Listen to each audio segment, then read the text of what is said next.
It's the Rush Hour on Sydney's Triple M. Follow us on socials at Rush Hour Triple M. We have soccer royalty or football royalty in the house. Let's do it. Our next guest is a soccer player, so we'll avoid touching him very lightly to avoid any serious injuries. In fact, he's probably outraged that I just called him a soccer player. It's football where he's from. Proper football, yeah? And if you're a football fan, I don't even need to introduce him. He's a giant. Captain of Manchester United. Played with them for 12 years. He owns 3 different Three Lions kits from the 3 World Cups that he played in. These days, he's a partner in the new inspiring social media app, WeAre8. Here to talk about that, and maybe a few questions about the Socceroos taking on Ecuador tonight. Please welcome Rio Ferdinand. Yeah, Rio, welcome to the Rush Hour. Welcome to Sydney. Thank you. Mate, you are here as an ambassador for WeAre8, a new conscious social media platform for good. Can you explain a little bit what it's about?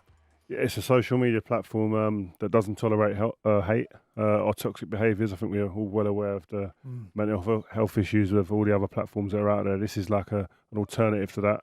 But there's layers to how much goodness it does as well. But you go on it, you download it, you watch 2 minutes a day of adverts, and money drops into your wallet, and you can then forward that money onto charities, or you can pay subscriptions that you've got, phone bill, etc. And it helps with the environment. So there's layers of goodness that it does that really appeal to me as a dad as well. Yeah. With young children who are on social media, and I've got to govern that. So it's a great alternative for them.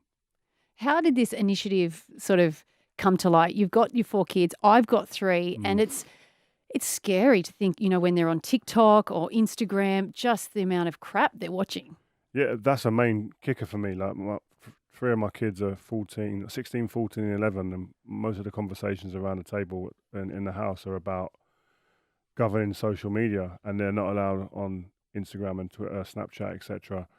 And I never had that other weapon or alternative that I could go to them. Well, this is an alternative for you. This is something that's better. This is something where I can trust and I can let you go and play with freely without me having to be over your shoulder. And WeAre8 became that. And the founders are an Aussie, a lady called Sue Fennessy, great lady, who I sat with for probably about 4 or 5 minutes, and immediately went, right, when do we start? Wow. So obviously we all, got a bit of a platform to social media. How is it different to others? And, we've spoken about it off air. Kids can say whatever they want. How does this WeAre8 a lot different to the other sort of media platforms that we've got? Well, no toxic behaviours for a starter. So, for instance, it's all moderated through AI, obviously through people on the platform talking and telling as well, and human. All the other platforms, there's no repercussions for bad behaviour. Yeah. And you can go on those platforms without having to have any of your identity exposed. Whereas on this platform, you've got to put in all your ID and etc. so that if there is bad behaviour, they know where to go. There's repercussions. And that in itself is a huge shift from where it is at the moment. And Australian athletes like Pat Cummins is involved, Adam Goods as well. Great guys, really good guys. What do you like? You met Goodsy a couple of times now. Goodsy, I met him years ago. He interviewed me when I came to Sydney with United. So kind of always known about him, and then reconnected through WeAre8 as well. So I done an interview with him the other day, and Pat, at a community centre. So watch out for that on WeAre8 as well. Awesome. So congratulations on all that. But I do want to get into, obviously, your fantastic career. Can you tell me a little bit about your first ever conversation or your first call that you ever had with Sir Alex Ferguson, the emotions and just how that played out? Yeah, obviously that is a huge figure in the game, and everyone, whether you're one of his players or an opponent, you're like, this guy's just like an icon of the game. And so when I first met, I didn't know what to call him, like Sir, boss, Sir Alex, like Gaffer. You don't know what to say. It was just like a weird, simple thing that you think you don't ever think about or consider what I'm going to call this guy who I look up to. And I don't know. I don't even know what I said, but I just fumbled something out. And then, but he used to make you kind of. He's got an aura about him. You walk into a room and just like take over that room because of how successful he's been and the person he is. And you've had such a decorated career, Rio. You've played obviously Man United in the stellar sides that they had. You played for England. Do you have a particular moment or a game in your career that you remember that you can highlight? I think captaining the team to win the Champions League in Moscow was like unbelievable, like a unique, crazy moment, because I'd got to the semi-finals with Leeds and we didn't make it. I got to various stages with Man United, and you just start thinking, wow, this is like a big mountain to climb. Are we ever going to get there? And then obviously we got there, we done it, and that moment was like emotional moment at the time, but one of them moments where you go, you know what, actually, I signed for United, and one of the things I said in the press conference is, when I leave United, hopefully I've done enough to etch myself into the history of the football club, and winning the Champions League gives you an opportunity to do that. What was the most intimidating pitch to play on through the UK or Europe? I think for any Man United player, you don't really understand the rivalry between Man United and Liverpool till you go to Anfield in a Man United shirt. I went there. I went there with West Ham. I went there with Leeds. I went there with Man United. Toxic, man. It was just like crazy atmosphere. The hate, the venom. So winning there is one of the best, sweetest feelings. What about the change rooms? Like, mate, you look left to right. You got Wayne Rooney, Cristiano Ronaldo. How do you work? Like, you don't want to say they got big egos, but how do you work with those sort of blokes in the room? Because, mate, they are absolute world superstars.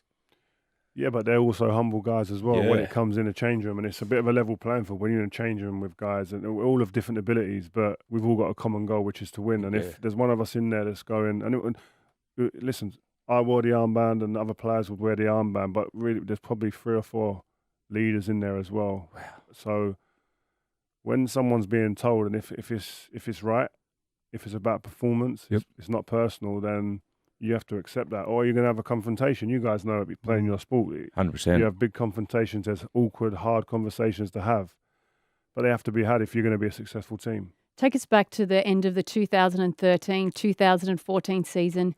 You're in the change room taking your boots off.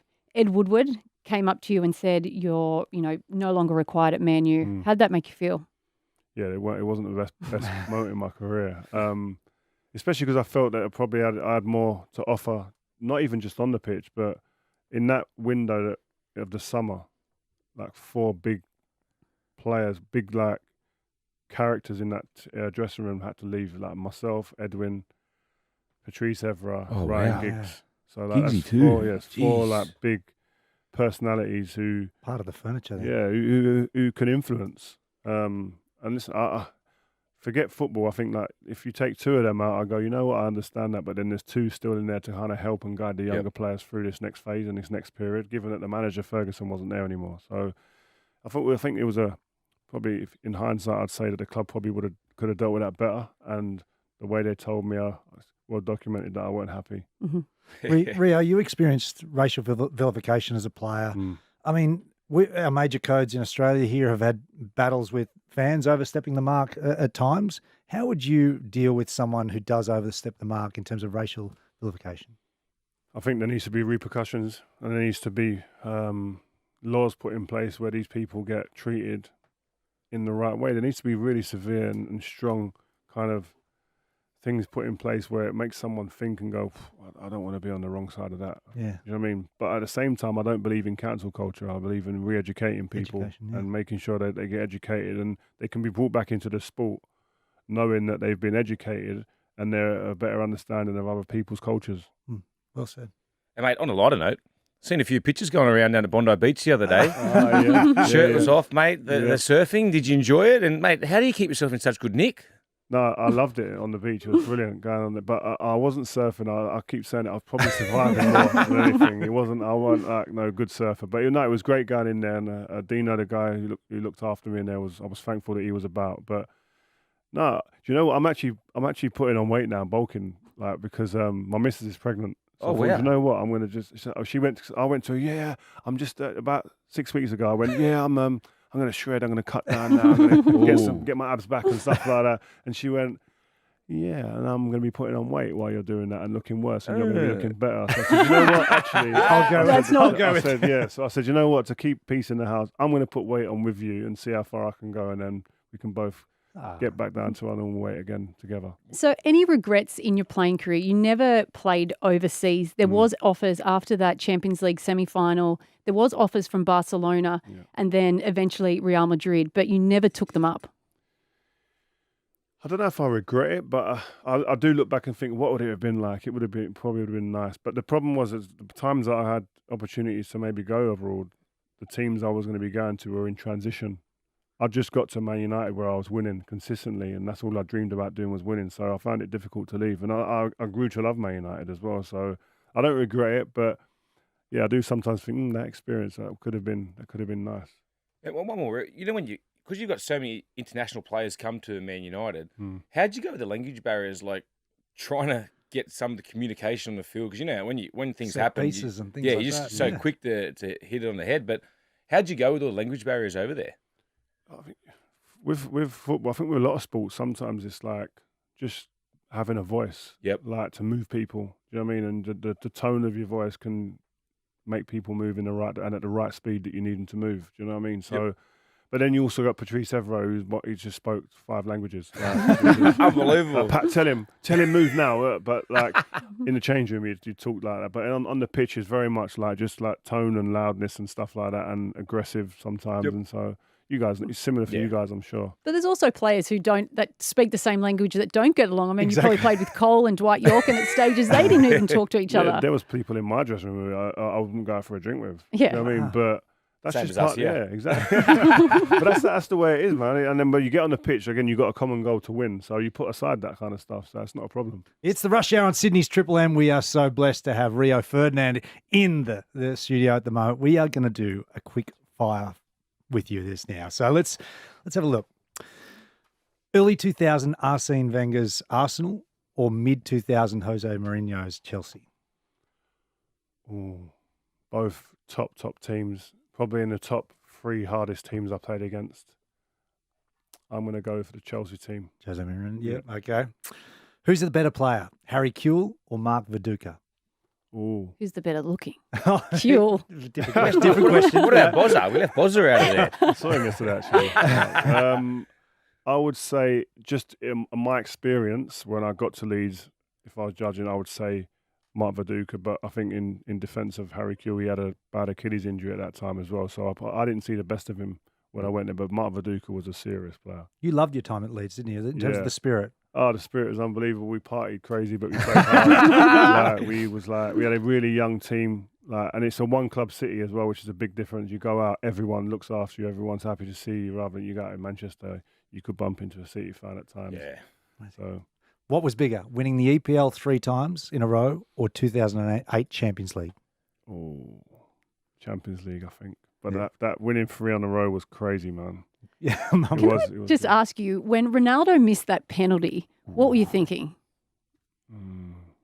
Were you worried? I can't swear. Can I? Say whatever you want, mate. Yeah, no, it was.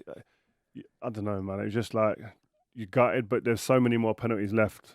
So I you think think Terry you've got, missed you've as got a bit well. of time. Yeah. Then when he missed, I was like, obviously that feeling. If you can bottle that feeling and put it on the shelves in the supermarket, you'd be a billionaire. Most intimidating European away day? Intimidating. Oh, where was intimidating? Celtic. Wow. Celtic was like that roar as the game starts. I've never heard anything as loud as that in a football stadium. Ange Postecoglou's done a great job up there. Great job, yeah, really good. Bigger rival, City or Liverpool? Liverpool. Yeah. And pick a 5-a-side team of former teammates. Who's your 5-a-side? Former teammates. Cristiano. Yep. Rooney. Yep. Scholes. Gerrard Lampard. And what about any of the current superstars? Who would you want in that team? Like Mbappe? Mbappe. Yep. Yeah, quick. No, not even like. Didn't I don't even blink. Don't need a blink. Yeah, just Mbappe is just like what I see and what I saw at the World Cup. Wow. No, well, Ridiculous. we just want to thank you very much for coming and spending a bit of time on the Rush Hour, and all our listeners will absolutely love this. No, so thank you. enjoy Good your to time in see you guys. Australia. Thanks for having us. Thank you. Appreciate it. Thank you. Rio Ferdinand.